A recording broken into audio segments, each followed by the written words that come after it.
Hello guys, welcome to another video in my channel. अभी हम जिस मैच के बारे में बात करने वाले हैं वो है आज का वाइट रेड ब्लास्ट का मैच, जो कि होने जा रहा है मिडिलसेक्स और समरसेट के बीच में। तो ये मैच जो है होने जा रहा है लॉर्ड्स लंदन में, जो कि मिडिलसेक्स का घर है। करंट लीग पोजीशन की अगर हम बात करें तो अभी बस दो ही मैचेस बाकी हैं हर टीम्स की, अगर हम ग्रुप स्टेज की बात करें तो या लीग स्टेज की बात करें तो मिडिल स्टेज के लिए वही सीज़न ऐसे ही फिर से चलता रहा है। स्टार्ट उन्होंने क्या ही बढ़िया करा था, लगातार मेरे ख्याल 2-3 मैच उन्होंने जीते थे और उसके बाद से वहीं पे आके खड़े हो गए जहाँ पर वो हर सीज़न में रहते हैं, सेकंड लास्ट लास्ट यही पोजीशन पे। और बाकी के दो मैच अगर वो जीत भी जाते हैं तो भी कोई फ़ायदा इनका होने वाला नहीं है। सोमरसेट फिलहाल दूसरे स्थान पर है और जैसे कि आपको पता ही होगा कि हर ग्रुप से 4 टीमें जाती हैं क्वार्टर फाइनल में, तो फिलहाल दूसरे स्थान पर है और बहुत ज़्यादा पॉसिबिलिटी है कि इस सीज़न में वो क्वार्टर फाइनल तक तो पहुंच ही जाएंगे।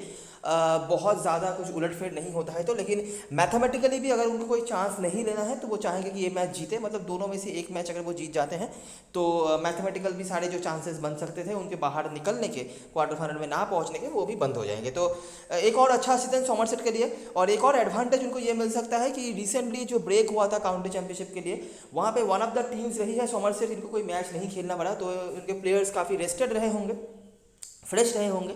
तो ये एक चीज़ है जो मुझे लगा आपसे बताना चाहिए। बाकी देख ही रहे होंगे आप कि कैसा सीज़न चल रहा है। सोमरसेट बेसिकली बैटिंग से ही वो डोमिनेट कर रहे हैं। टॉप 3-4 बैट्समैनों ने मिलकर ही पूरा जो है काम खत्म करके रखा हुआ है उनके ओपोनेंट्स का। अगर कहीं पे वो फेल भी हो जाते हैं तो भी नीचे से हमें कंट्रीब्यूशंस देखने मिले हैं, कभी बेन ग्रीन, कभी ग्रेगोरी, कभी वेंडरमरवा। तो बैटिंग को लेकर कोई दिक्कत नहीं है। थोड़ा बहुत प्रॉब्लम जो रहा है वो सीज़न के शुरुआत में तो बॉलिंग भी बहुत अच्छी हो रही थी उनकी तरफ से। जॉर्ज डेवी और मॉर्शन डे लैंग जब मतलब डोमिनेट कर रहे थे, लेकिन धीरे धीरे करके वो बॉलिंग थोड़ा सा उनका हल्का हुआ है, ये मानना पड़ेगा। विकेट्स भले ही अभी भी निकल रहे हों लेकिन रन्स वो कंसीड कर रहे हैं, लेकिन बैटिंग स्पेशली रायली रसू जिस तरह के फॉर्म पर दिख रहे हैं, मतलब आपको पता ही होगा कि recently south African national team में भी उनकी वापसी हो चुकी है, तो बहुत ही बढ़िया कर रहे हैं वो भी, और इसीलिए कोई दिक्कत नहीं बन रहा है। और बहुत नीचे तक इनके पास बैटिंग होती है और ये एक हिस्ट्री भी रहा है सोमरसेट की तरफ से कि इनके तरफ से 8-9 पर भी बैट्समैन आके आपको फोड़ के जा सकते हैं। ये चीज़ें रही है और ये चीज़ हम अभी भी देख रहे हैं। दूसरी तरफ से मिडिलसेक्स की बात करें तो बैटिंग भी उनकी तरफ से एक ही प्लेयर के ऊपर हमेशा वो कंसंट्रेशन रहता है, जिसका नाम है स्टीवन एस्किनाजी। इसके अलावा एक आध मैच में एक आध परफॉर्मेंस आपको देखने मिल भी जाए, लेकिन वो मैच विनिंग चीज़ आपको देखने नहीं मिलेगी। जैसे कि लास्ट मैच में भी अगर आपने नोटिस करी होगी, डेविज जिन्होंने रन बनाए थे 40 के ऊपर, लेकिन उनका स्ट्राइक रेट था 100 के नीचे। तो ऐसी चीज़ें रहती हैं, तो इसीलिए मैच विनर बहुत कम नजर आते हैं आपको मिडिलसेक्स की तरफ से। भले ही इनके टीम में एक टाइम पे बहुत बड़े बड़े प्लेयर्स खेलते थे, आप AB डिविलियर्स से शुरू करके डेविड मलान, उसके बाद एस्टन अगर और पॉल स्टर्लिंग, इयॉन मॉर्गन, बहुत नाम ऐसे हैं जो इनकी टीम के ऊपर खेल चुके हैं, लेकिन इनकी तरफ से वो ऐसे टीम सक्सेस कभी नहीं आता है। जैसे ही इंटरनेशनल प्लेयर्स या मेन प्लेयर्स चले जाते हैं इनकी तरफ से हालत ख़राब हो जाती है, और यही चीज़ अभी भी हो रहा है। और बॉलिंग पे भी जिस प्लेयर के ऊपर उन्होंने बहुत ज़्यादा भरोसा करा था ऑस्ट्रेलिया से, जेसन बेरेंडॉर्फ को उन्होंने बुलाया था, लेकिन उनका भी कुछ खास रोल अभी तक आया नहीं है। तो वही है जहाँ पे वो हमेशा रहते हैं। तो ये सीन है दोनों टीम्स का, ये थोड़ा बहुत प्रीव्यू है जो आप काम पे लगा सकते हैं। बाकी देखते हैं क्या क्या चीज़ है और किन पॉइंट्स के ऊपर हम यहाँ पे काम कर सकते हैं। आखिरी 5 मैचों की अगर वेदर बिल्कुल क्लियर है, कोई दिक्कत वाली बात नहीं है। आखिरी 5 मैचों की बात करें तो सोमरसेट यहाँ पर आपको 3-2 से आगे होते हुए दिख जाएगी। इस ग्राउंड पे रिकॉर्ड्स अच्छे नहीं है, या वैसे भी यहाँ पे ज़्यादा मैचेस खेलने मिलते नहीं हैं मिडिलसेक्स की टीम को। हर सीज़न में 4 से 5 मैच मिलता है और बाकी मैचेस उनको या तो जो उनके अदर ग्राउंड्स होते हैं, रिचमंड हो गए या फिर और भी कोई ग्राउंड है रेडलेट, वहाँ पे उनको खेलने का मौका मिलता है। पिछले सीजन में अगर आप देखेंगे सिर्फ एक मैच उन्होंने जीता था, 4 में से 3 वो हारे थे, और उसके पहले वाले सीजन में ही 2-2 की बराबरी रही थी और एक मैच टाई हुआ था 5 में से। तो देखते हैं जब ये दोनों टीमें आमने सामने हुई हैं आखिरी 5 मैचों में तो क्या क्या चीज़ हमें देखने मिला है। मिडिलसेक्स की तरफ से प्लेयर्स आपको बहुत कॉमन नहीं देखने मिलेंगे क्योंकि बहुत प्लेयर्स इनके चेंज हुए हैं स्पेशली बैटिंग ऑर्डर में, लेकिन फिर भी क्या चीज़ रहा है उसको हम फॉलो करने की कोशिश करते हैं, ठीक है। तो ये पहला मैच है लॉर्ड्स का हुआ था, 2018 वाला मैच है, लगभग 4 साल पुराना। ब्रिटिशर्स ने बना था 175, डिसेंट स्कोर है। करंट स्कोर मेंबर्स में आपको होल्डन और यहाँ से वैंडरमरवा दिख जाते हैं, वॉलर भी सिस्टम में है लेकिन फिलहाल खेल नहीं रहे। सोमरसेट ने चेस कर लिया, वो भी 2 ओवर रहे थे। करंट स्कोर मेंबर्स में सिर्फ आबेल के कुछ आपको नाम दिख जाएंगे, बाकी हेल्म साउटर भी सिस्टम में है लेकिन अभी वो डरहम की टीम में लोन पे गए हैं। तो ये कुछ चीज़ें हैं। हाई स्कोरिंग एनकाउंटर रहा जहाँ पर सोमरसेट ने 2 ओवर रहते मैच को चेस कर लिया। अगला मैच ये टॉन्टॉन में हुआ, यहाँ पे भी हमें हाई स्कोरिंग एनकाउंटर देखने को मिला। सोमरसेट ने पहले बैटिंग करी और विशाल स्कोर खड़ा किया, फिर से आबेल के कुछ स्कोर्स, ग्रेगोरी ने नीचे से आके कुछ 25-26 बॉलों में यहाँ पर 60+ रन बना दिए थे। मिडिल सेक्स चेस नहीं कर पाई, हालांकि 18 ओवर का ही मैच हुआ था, लेकिन रन्स इन्होंने भी काफ़ी अच्छे बनाए, जहाँ पर एस्किनाजी, सिम्पसन आपको दिख जाते हैं और ग्रेगोरी यहाँ पर बॉलिंग से भी कंट्रीब्यूट कर रहे हैं। बाकी ये कुछ परफॉर्मेंस थे। अगला मैच ये हुआ रिचमंड में। मिडिल सेक्स की बैटिंग यहाँ पर अच्छी रही, ठीक है, मतलब लगातार तीनों ही मैच में मिडिल सेक्स की बैटिंग अच्छी रही हो, भले ही वो मैच हारे हों अपने बॉलिंग की वजह से, लेकिन बैटिंग उनकी सही रही है। ऑफ कोर्स कोई करंट स्क्वाड में ज़्यादा प्लेयर्स अवेलेबल नहीं है। Lammonby, Craig Overton, Somerset की बैटिंग भी यहाँ पर डिसेंट रही। नोटिस करो 17 ओवर में 180 रन बना रहे हैं वो, मतलब 10 के ओवर 100 इनका भी था, वो अलग बात है, विकेट्स वो नहीं मतलब रख पाए हाथ में। बाकी आबेल, बैंटन, हिल्ड्रेथ और यहाँ से नेथन साउटर, टी.आर. जोन्स, ये कुछ परफॉर्मर्स थे। और इस बार मिडिल सेक्स ने जीत हासिल करा और तीनों ही मैच में एक चीज़ जो कॉमन हो रही है वो है रन्स। भले ही विकेट्स कई बार गिर भी जाए, लेकिन रन्स यहाँ पे बराबर बन रहे हैं। अगला मैच टॉन्टन में एक बार फिर से हमें हाई स्कोरिंग एनकाउंटर देखने मिला। 226 बनाया सोमरसेट ने, बहुत बड़ा स्कोर होता है ये। आबेल फिर से, बैंटन, आबेल मैं हमेशा ही कहता हूँ उनका बेस्ट परफॉर्मेंस आपको टॉन्टन में देखने मिलता है। हालांकि उसके बाहर परफॉर्म नहीं करेंगे ऐसी बात नहीं है, लेकिन बेस्ट जो चीज़ें उनकी तरफ से आपको देखने मिलती है वो टॉन्टन में ही है। बाकी T R. Jones, Helm, Middlesex ने यहाँ पर चेस कर लिया, वो भी 3 ओवर रहते। आप समझ सकते हैं किस कदर रन बन रहे हैं इस फिक्चर में। 227 रन, वो भी 3 ओवर रहते रन चेस हो रहा है। इवान मॉर्गन थे, लेमन बी का 1 विकेट। ऑफकोर्स इन बॉलरों का कोई इफेक्ट तो रहा नहीं होगा और फिर से एक हाई स्कोरिंग एनकाउंटर और इस बार मिडिल सेक्स ने जीत हासिल करा। आखिरी मैच जो हुआ यहाँ पर बिल्कुल ट्रांजिशनल चेंज, ठीक है, जैसे कि होता है क्रिकेट में। देखिए 4 मैच 180 के नीचे तो कोई बात ही नहीं है, 175 180 के नीचे कोई बात ही नहीं है, 227 तक चेज हो रहे हैं, 200 के पार स्कोर पहुंच रहे हैं। अचानक से ही आखिरी जो मैच हुआ वो भी टॉन्टन में, जहाँ पे रन्स बनते भी हैं। अगर आपने पहले नोटिस करी होगी, देखो टॉन्टन वाला मैच था, 226 चेज हो गया, वो भी 17 ओवर में। उसके पहले भी अगर हम टॉन्टन के मैचेस देखेंगे, देखो 229 बना 18 ओवर में 174 रन, ठीक है। तो ये तो होते हैं टॉन्टन में, लेकिन उसी टॉन्टन में पिछले सीजन में क्या हुआ कि सॉमरसेट ने बनाया 152, जो कि निहायत ही कम स्कोर है इस फिक्सचर की तुलना में भी, इस ग्राउंड की तुलना में भी। ऑल विकेट डाउन भी वो हो गए 53 विल स्मिथ। बाकी कोई प्लेयर्स रहे होंगे जो करंट स्क्वाड में नहीं है। ब्लेक, कुलन, साउटर दोनों ही सिस्टम में है, लेकिन करंटली स्क्वाड में नहीं है। मिडिल सेक्स को 16 ओवर में 120 का टारगेट मिला था, जो वो चेज नहीं कर पाए, ठीक है। हालांकि कोई बैटिंग कोलैप्स वाला सीन नहीं है, लेकिन लो स्कोरिंग एनकाउंटर यहाँ पे हुआ। नेथन साउटर ने फिर भी नीचे से आकर रन बनाए थे और ये कुछ बॉलर्स थे जिन्होंने परफॉर्म करा, ठीक है। तो ये सीन है इस फिक्सचर में। 5 में से 4 मैच तो विशाल स्कोर बन रहे हैं, 175 प्लस, उससे नीचे का कोई बात ही नहीं है। और एक मैच जो लास्ट सीजन हुआ था वहाँ पे हमें कम स्कोर भी देखने मिले हैं। अभी ये आपके ऊपर है कि आप किस चीज़ के ऊपर ज़्यादा फोकस करना चाहेंगे, 5 में से 4 बार जो चीज़ हुआ है या फिर 5 में से 1 बार जो चीज़ हुआ है उसके ऊपर, ठीक है। जैसे मैंने आपको अभी भी बताया कि अगर आप नोटिस करेंगे कि सॉमरसेट, अगर आप समझ लेते हैं कि सॉमरसेट फेवरेट है भी बहुत सारे रीज़न की वजह से, तो उनका भी स्ट्रेंथ बैटिंग में ही है, बॉलिंग पे नहीं है। और मिडिल सेक्स की तरफ से भी जो मैंने कुछ नाम बताए आपको, वो भी बैटिंग में ही है, बॉलिंग पे नहीं है। तो कहीं ना कहीं दोनों ही टीमों की तरफ से अभी भी करंट सिचुएशन जो है वो बैटिंग ही दर्शा रहा है। और आखिरी 5 में से 4 मैच ही बैटिंग डोमिनेशन ही हमें देखने मिल रहे हैं, हाई स्कोरिंग एनकाउंटर्स देखने मिल रहे हैं। ऐसा नहीं है कि विकेट्स नहीं गिर रहे हैं, ठीक है, विकेट्स गिर रहे हैं, लेकिन ऑफकोर्स उन विकेटों का कोई इफेक्ट नहीं पड़ रहा है। क्योंकि आप नोटिस करेंगे, देखो ये मैच मैं छोड़ देता हूँ, लास्ट मैच जो था वो ऑड मैच था अगर हम इस फिक्चर के कंपैरिजन में बात करेंगे तो। लेकिन उसके पहले देखो दोनों इनिंग्स मिलाकर 9 विकेट गिरे, यहाँ पर तो बात कुछ है ही नहीं। उसके बाद यहाँ पे 17 ओवर में 180 रन बने, 10 विकेट गिरे, मतलब 10 के ओवर 100 भी था, 10 विकेट गिरे। लेग स्पिनर जो थे साउटर, उन्होंने 4 विकेट निकाले। यहाँ पर 4 विकेट गिरा पहले इनिंग्स पर। उसके बाद यहाँ पर 6-6 ग्रेगोरी के 4 विकेट से। उसके बाद यहाँ पर 6-5 ऐसा, ठीक है। तो 2 बार हमें बॉलर का कुछ वो डोमिनेशन वगैरह देखने मिला है, 3 बार इवन अगर हम लास्ट मैच को कंसिडर करें तो। उस मैच को बाकी अगर छोड़ दें तो हाई स्कोरिंग इनकाउंटर्स में 2 बार हमें ऐसे देखने मिले हैं जहां पर बॉलर्स ने काफ़ी अच्छा कुछ करा हुआ है। बाकी ओवरऑल बैटिंग डोमिनेशन रहा है अगर हम 5 में से 4 मैच की बात करें तो ये सीन है हेड टू हेड में। बहुत ज़्यादा नाम आपको देखने नहीं मिलेंगे, जैसे मैंने आपको पहले ही बताया। सॉमरसेट की तरफ से फिर भी कुछ नाम होंगे इधर उधर, लेकिन मिडिल सेक्स की तरफ से उतना ज़्यादा नाम पाना मुश्किल है। लेकिन सीन ये रहा है, ठीक है। अभी हम बात करेंगे ग्राउंड के बारे में। इस सीजन में इस ग्राउंड का कोई मैच हमने कवर नहीं करा है। अच्छा, लॉर्ड्स आपको पता ही होगा, बहुत ही फेमस ग्राउंड है, ना सिर्फ इंग्लैंड की बल्कि वर्ल्ड की one of the best cricketing ground है हर कंडीशन में। अगर मैं इनकी पिच कंडीशंस की बात करूँ, क्या होता है, जो आपको मैं मैचेस दिखाऊंगा वहाँ पर भी आपको ये चीज़ दिख जाएगा। क्या होता है कि सीजन के शुरुआत में, ठीक है, हर सीजन में ही ये चीज़ होता है। सीजन के शुरुआत में पहले देखिए यहाँ पर 4 से 5 मैचेस खेलने मिलते हैं, जैसे कि आपने देखा 4 मैच अगर मैं ऑन एवरेज कंसिडर करूँ तो 4 में से पहले के 1 या हार्डली 2 मैच में यहाँ पे रन्स भतेरे बनते हैं, ठीक है। बहुत रन्स बनते हैं, 200-250 रन 250 तो नहीं, 200 के पार स्कोर पहुंच भी जाते हैं, कभी कभार चेज भी हो जाते हैं, कभी कभार टीमें थोड़ी सी पीछे रह जाती है। लेकिन जैसे जैसे समर आगे चलता जाता है और बाकी जो मैचेस होते हैं वो होते होते रहते हैं, इंटरनेशनल मैचेस हो गए या फिर कोई और काउंटी मैचेस हो गए, उसके बाद ये पिच थोड़ा सा बदलने लगता है। सीजन के शुरुआत के मैचेस में आपको बॉलर्स दिखने को नहीं मिलते हैं उतना कुछ रोल पर प्ले करते हुए, लेकिन जैसे जैसे सीजन आगे बढ़ता जाता है यहाँ पे ना सिर्फ बॉलर्स बल्कि स्पिनर्स भी यहाँ पे रोल पे आने लगते हैं। और जो रन्स पहले एक दो मैच में 200 के पार या 200 के भीतर 190-180 तक पहुंच रहे थे, वो रन्स आके गिर जाते हैं 160 के आसपास। इवन बैटिंग कोलैप्सेस भी आपको देखने मिलते हैं। ठीक है, अभी ये मिडिलसेक्स का होम ग्राउंड है, तो मिडिलसेक्स की टीम तो चलो उतना खास कुछ है भी नहीं, लेकिन बाकी टीम्स जो स्ट्रॉन्गर टीम्स भी होती है ना, उनको भी यहाँ पे स्ट्रगल करना पड़ता है। और इस सीज़न में भी ये चीज़ हमने नोटिस करी है।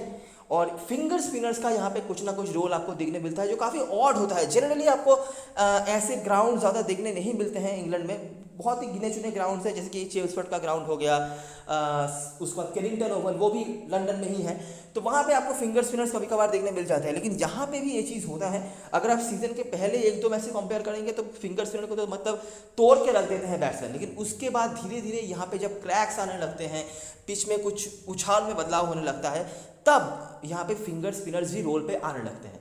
अभी इसका एग्जाम्पल आपको देना पड़ेगा, नहीं तो आप क्यों ही मानोगे मेरी बात, है ना।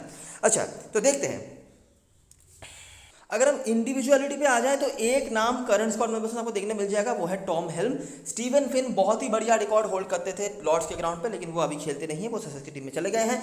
अच्छा, देखते हैं क्या होता है। ठीक है, देखो ये है पिछले सीजन का मेरे ख्याल से तीसरा या दूसरा मैच।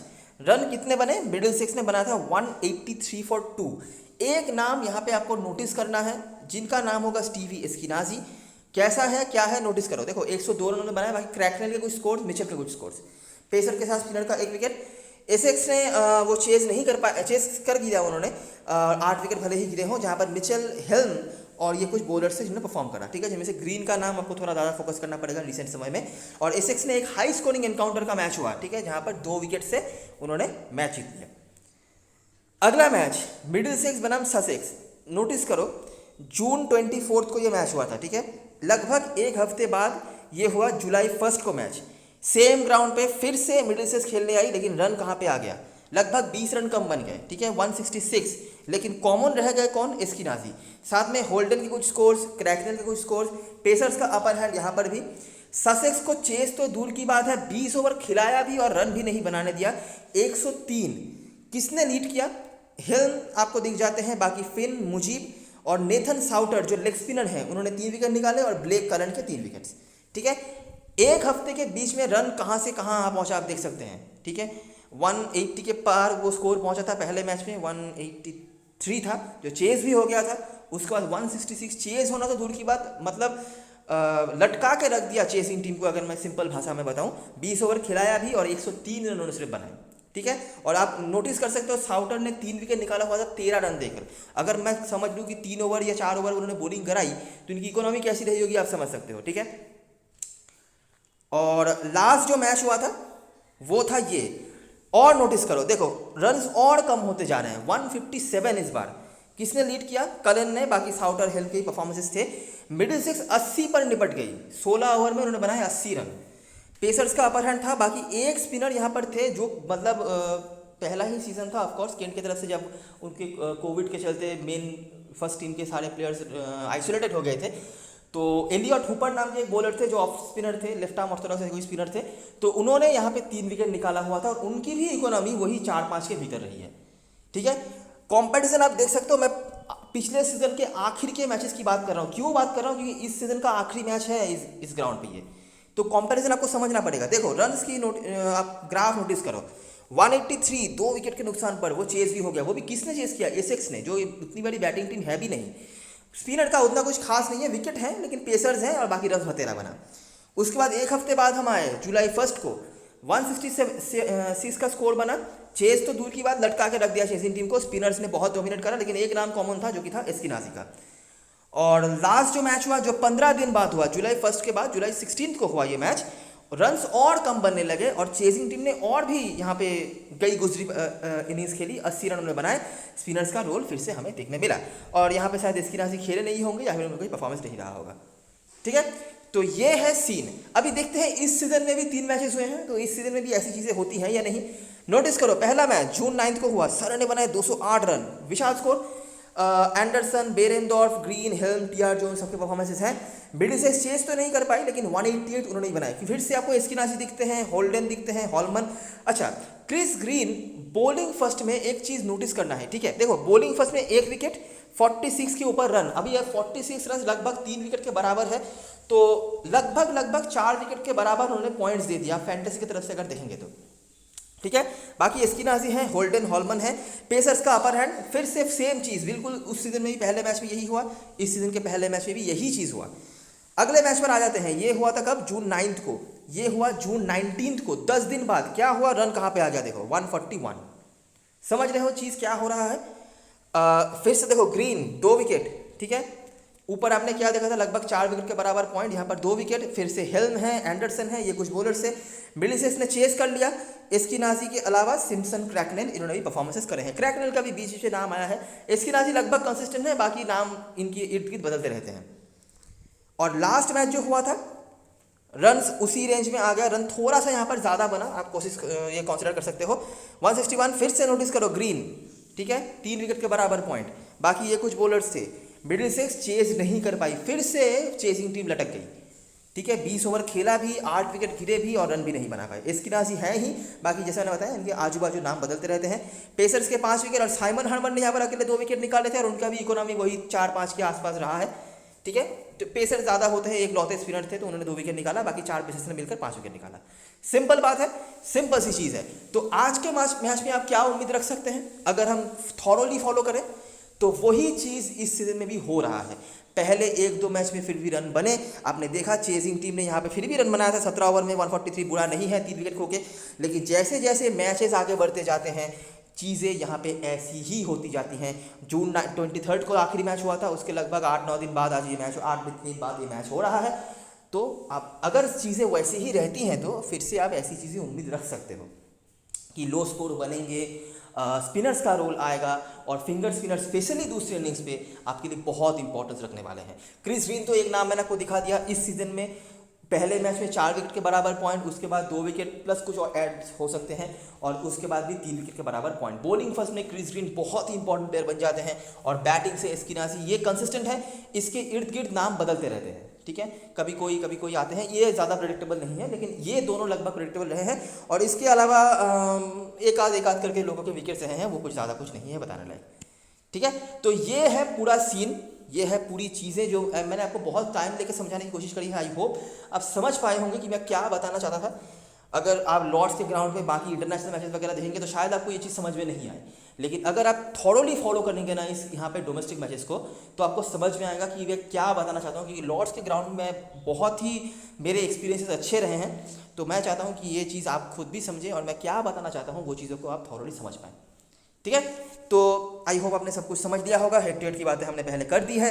अभी हम आ जाते हैं प्लेइंग 11 की तरफ। तो प्लेइंग 11 ऐसा होता है जहाँ पर टॉप 4 बहुत ही स्ट्रॉन्ग दिख रहा है आपको सोमरसेट की तरफ से, जहाँ पर बैटन काफ़ी अच्छा कर रहे हैं, धीरे धीरे करके उनका मोमेंटम जो है वापस आ रहा है। लेकिन अभी अगर वो स्लो कंडीशन हो गया ना पिच का, तो वहाँ पे मुझे लगता है बैटन के लिए प्रॉब्लम्स आने वाली है, क्योंकि क्रिस ग्रीन ओपनिंग बॉलिंग कर रहे हैं, वरुण बीता है इनके टीम में और ये दोनों ही काफ़ी स्लोअर रखते हैं, काफ़ी फ्लाइट देते हैं, तो प्रॉब्लम्स आ सकती है। स्पेशली बैटिंग सेकंड में आप देख सकते हैं कितना प्रॉब्लम फेस करना पड़ रहा है टीमों को।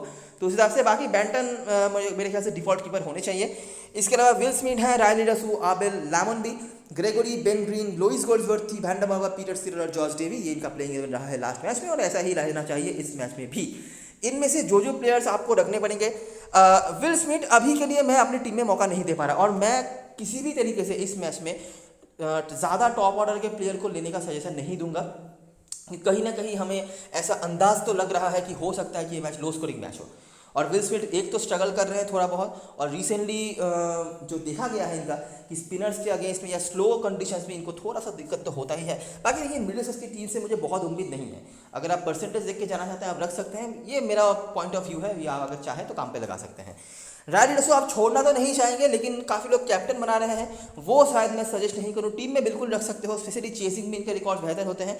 बाकी अगर आप चांस लेना चाहते हो बिल्कुल रख सकते हो, क्योंकि इनका भी वो रहा है, स्लोअर कंडीशंस में ये हमेशा स्ट्रगल करते हैं, और इस सीज़न में भी ये चीज़ हमने नोटिस करी है। जब वो रोज़ बॉल में खेलने गए थे हैम्पशायर के अगेंस्ट में, स्पिनर्स के अगेंस्ट स्ट्रगल वो कर रहे थे।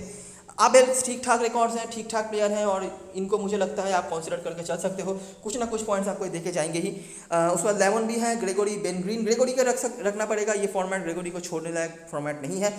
ये जो स्लॉट है मुझे लगता है यहाँ पे आपके लिए काफ़ी काम हो सकता है आज के मैच में। गोड्सवर्थी और वैंडरमर्वर, वैंडरमर्वर के कुछ कुछ नाम भी हैं, और गोड्सवर्थी को मुझे लगता है कि आज के मैच में काफ़ी इंपॉर्टेंट रोल प्ले करना पड़ सकता है विद द बॉल।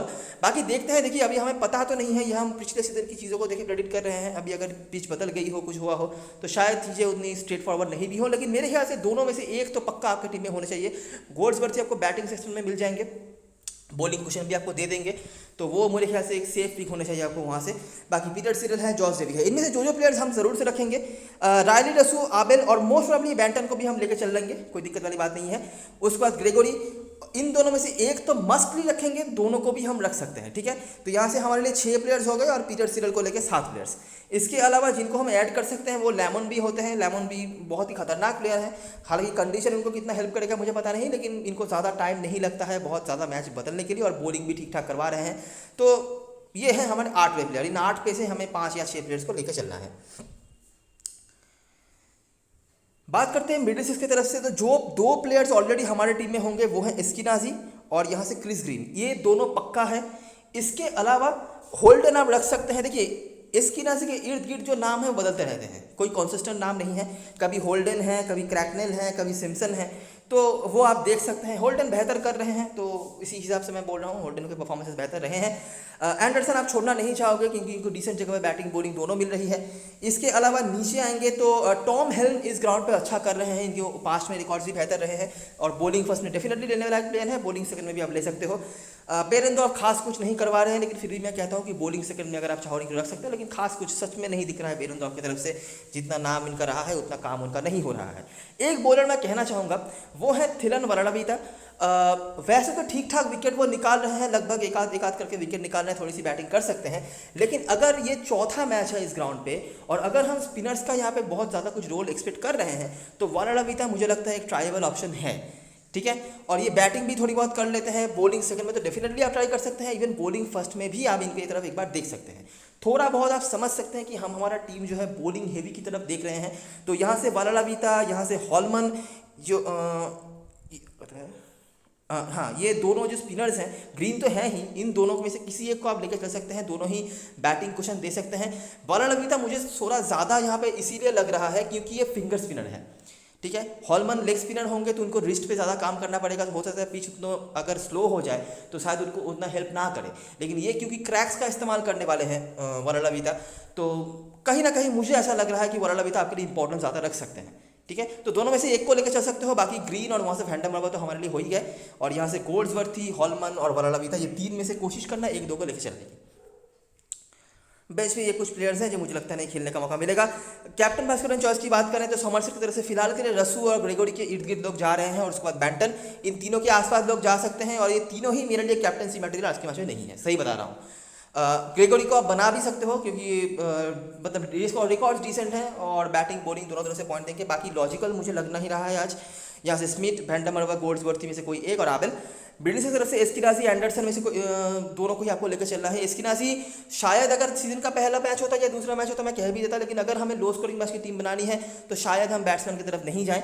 उसके बाद ग्रीन, जो मुझे लगता है बहुत ही डिसेंट ऑप्शन बन सकते हैं, स्पेशली बॉलिंग फर्स्ट में, बॉलिंग सेकंड में शायद हमें सोचना पड़े, और हॉलमन यहाँ से रिस्की में हेल्म और होल्डन में से आप किसी एक को देख सकते हो। अच्छा, ये जो 7 प्लेयर्स हैं इनमें से भी ग्रेगोरी मुझे अगर लगे ना तो मैं इनको भी बता सकता हूँ। फिलहाल के लिए ये 7 प्लेयर्स जो हैं लगभग कॉन्फर्म है कि मेरे टीम में रहेंगे। मैं पूरा आपको समझाता हूँ क्या सीन है। एस्किनाजी, आबेल, ठीक है, ये दोनों मेरे लिए बैट्समैन, मेन जो बैट्समैन है सिर्फ बैटिंग से पॉइंट देंगे वो हो गए। तीसरा बैट्समैन और जो परसेंटेज कैप्टन भी हैं वो है रायली रसू। अगर आपको कुछ ज़्यादा रिस्क नहीं लेना है आप रायली रसू के साथ जा सकते हो। ऑप्शन क्या है, रायली रसू के ऊपर अगर आप चांस लेना चाहते हो, या फिर आप रायली रसू के साथ भी होल्डन को ले सकते हो, और स्मिथ, ये दोनों परसेंटेज प्लेयर हैं। लोग आबेल को नहीं ले रहे हैं, लेकिन मैं आबेल के ऊपर वो करना चाहता हूँ। और अगर आपको आबेल का रिस्क नहीं लेना है तो ये दोनों परसेंटेज प्लेयर हैं, आप इनको भी ले सकते हो। लेकिन एक जो स्लॉट होगा जहाँ पर मैं चाहूँगा कुछ एक्सपेरिमेंट करने के लिए, वो होंगे गोल्ड्सवर्थी, अगर वो खेलते हैं तो। ठीक है, पहली बात तो अगर वो खेलते हैं तो। अगर नहीं खेलते हैं तो रायली रसू, एस्किनाजी और ये तीसरा बैट्समैन आबेल, होल्डन, स्मिथ, किसी को भी ले लो, मुझे कोई फर्क नहीं पड़ता। लेकिन गोल्ड्सवर्थी मैं इसीलिए बोल रहा हूँ क्योंकि यह इनकी बॉलिंग मुझे कहीं ना कहीं यहाँ पर दिख रही है काम पे आते हुए। ठीक है, इजी पॉइंट्स मिल सकते हैं, इसीलिए हो गई बात। और अगर हम लो स्कोरिंग मैच की टीम बना रहे तो ऐसे प्लेयर्स का ही हम ढूंढने की कोशिश करेंगे जो बॉलिंग से हमें क्वेश्चन दे सके। ऑलराउंडर में ग्रेगोरी और वैंडमावा, ग्रीन। वैंडमावा लगभग कॉन्फर्म है होंगे मेरी टीम में, ग्रीन तो है ही, इवन कैप्टन वाइस मटेरियल है, और ग्रेगोरी शायद हो जाएंगे अगर मुझे इन पे चांस लेना हो। अच्छा, एंडरसन को मैं छोड़ना नहीं चाहता था, लेकिन क्या है कि यहाँ पर हॉलमन को मुझे लेना था, और हैंडरसन हॉलमन दोनों को मैं नहीं ले पाऊंगा। तो अगर मुझे लगे तो यहाँ से मैं एंडरसन हॉलमन दोनों को ले लूँगा। मिडिल के चौथे प्लेयर का स्लॉट भी मेरे लिए पूरा हो गया, और बाकी जो बॉलर्स हैं वो अगर मैं चाहूँ तो मिडिल सॉमरसेट की तरफ से ले सकता हूँ अभी। ठीक है, तो ये देखिए रिस्की हो गया। क्रेग ओवरटन भी यहाँ पर है, बेन ग्रीन भी यहाँ पर है, सारे के सारे ऑलराउंडर्स खेलेंगे, लेकिन बहुत ही सिलेक्टिवली आपको यहाँ पर सिलेक्ट करना पड़ेगा, और उसके बाद तो लक का मैटर है ही। बॉलिंग पे सिरिल को मैंने रख लिया है, इनके ऊपर कोई छेड़खानी करने की ज़रूरत नहीं है। बाकी बॉलरों में से टी.आर. जोन्स अगर खेलते हैं तो डेफिनेटली देखने वाला एक प्लेयर होंगे। जॉर्ज डेवी बॉलिंग फर्स्ट में। इसके अलावा वलाला मीता मैंने बता दिया, अगर आपको रिस्क लेना है तो आप देख सकते हो, नहीं तो अगर जो सेफ प्लेयर्स होंगे जॉर्ज डेवी, उसके बाद बेरेंडोर, ये सब के आसपास भी आप जा सकते हो। ठीक है, फिलहाल के लिए ऐसा कुछ है। यहाँ पर मैंने क्या रिस्क लिया है, रायली रसू एक क्वेश्चन मार्क है, अगर लेना है तो वो हम देखेंगे। और यहाँ पे वैंडमरवा, हॉलमन, ये दोनों रिस्क हैं। किनके जगह पे? ग्रेगोरी तो है ही, और भी अगर लोग शायद बेन ग्रीन को ले लें या किसी क्रेग ओवरटन को ले लें तो उनके जगह पे। ठीक है, कैप्टन वाइस करें चॉइस की बात करें तो बॉलिंग फर्स्ट अगर कर रही है मिडिल ईस्ट की टीम, तो क्रिस ग्रीन डेफिनेटली मेरे कैप्टन बन जाएंगे। इनके रिकॉर्ड सारे सही चल रहे हैं, और बॉलिंग भी यहाँ पर काम पे इनकी आनी चाहिए, बैटिंग हैंड भी सही है, और इसी हिसाब से यहाँ पर वैंडमरवा का भी ऑप्शन बनता है। लेकिन वैंडमरवा मैं हमेशा कहता हूँ प्रेडिक्टेबल प्लेयर नहीं है, आप कभी भी प्रेडिक्ट नहीं कर सकते इनका परफॉर्मेंस कि नहीं ये चलेंगे या नहीं चलेंगे। लेकिन हाँ, कैलकुलेशंस तो इनके सपोर्ट में आ रहे हैं, तो इस हिसाब से हम देख सकते हैं। इसके अलावा एस्किनाजी हमेशा ही लॉर्ड्स के ग्राउंड पे कुछ ना कुछ पॉइंट्स आपको दिए जाते हैं, तो ये भी वाइस कैप्टनसी या कैप्टनसी के लिए अच्छे ऑप्शन बन सकते हैं। और अगर आपको परसेंटेज जानना है तो रायली रसू और ग्रेगोरी यहाँ पर थे, जो शायद कैप्टन परसेंटेज कैप्टन हो। ठीक है, क्या प्रेडिक्शंस हैं और किस बेसिस पे हम ये सोच रख रहे हैं आप समझ सकते हैं। अगर ये मैच वही हो गया, 200 रन बन गए, 250 रन बन गए, तो ये प्रेडिक्शन का सत्यानाश है और कोई काम पे आने वाला है नहीं। लेकिन अगर चीज़ें उसी हिसाब से चले जिस हिसाब से पहले चलती थी, आखिरी स्थिति में भी चली है, इस स्थिति में भी चल रही है, तो ये प्रेडिक्शंस काम पे आपके आ सकती है। ठीक है, तो यही सारी चीज़ें और सारी एनालिसिस वीडियो को पसंद आया हो तो लाइक ज़रूर करना, सब्सक्राइब करना चैनल को, टेलीग्राम चैनल पे ज़रूर ज्वाइन हो जाना, क्योंकि लास्ट मोमेंट पे सारी अपडेट्स वगैरह वहीं पे आने वाली हैं। तब तक के लिए best of luck for this match and goodbye for now.